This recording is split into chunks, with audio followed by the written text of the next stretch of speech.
ზამთრის ზღაპარი ხოლ 7 საათზე ბათუმის დრამატული თეატრის ახალ სცენაზე პრემიერა გაიმართება. კომედიური ჟანრის პიესაზე ბრიტანელი რეჟისორი თარეკ ისკანდერი და დრამატული თეატრის 4 მსახიობი მუშაობს. ზამთრის ზღაპარი თანამედროვე დრამატურგის იგნას კორნელსენის პიესაა, რომლის ინსპირაციად შექსპირის ამავე სახელწოდების პიესა. რეპეტიციას დღეს აჭარის განათლების, კულტურისა და სპორტის მინისტრი დაესწრო. ნაცია სირებდნენ პრემიერაზე დასაწყრები ბილეთები შეიძინა და თეატრის მხარდაჭერის მიზნით მსგავსი აქტივობისკენ სხვებსაც მოუწოდა. ზამთრის ზღაპარი ბრიტანეთის საბჭოსა და აჭარის განათლების სამინისტროს ერთობლივი პროექტის ფარგლებში დაიდგა. მაყურებელმა საშემსრულებლო ხელოვნების განვითარების ხელშეწყობის პროგრამის ფარგლებში გასულ წელს 0 საათი იხილა.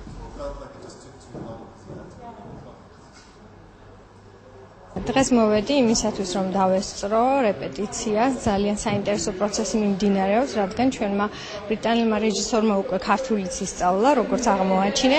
ასევე მოვედი იმისათვის, რომ ბილეთი შევიძინო ჩემთვის და ჩემი შვილისთვის, რადგან ვფიქრობ, ამით დავეხმარებით როგორც თეატრს, ასევე კულტურის ამ სფეროს განვითარებას. ყველას უხარია დასწრება სპექტაკლზე, მაგრამ იმაზეც უნდა ვიზრუნოთ, რომ როგორმე ეს სფერო გავხადოთ რენტაბელური.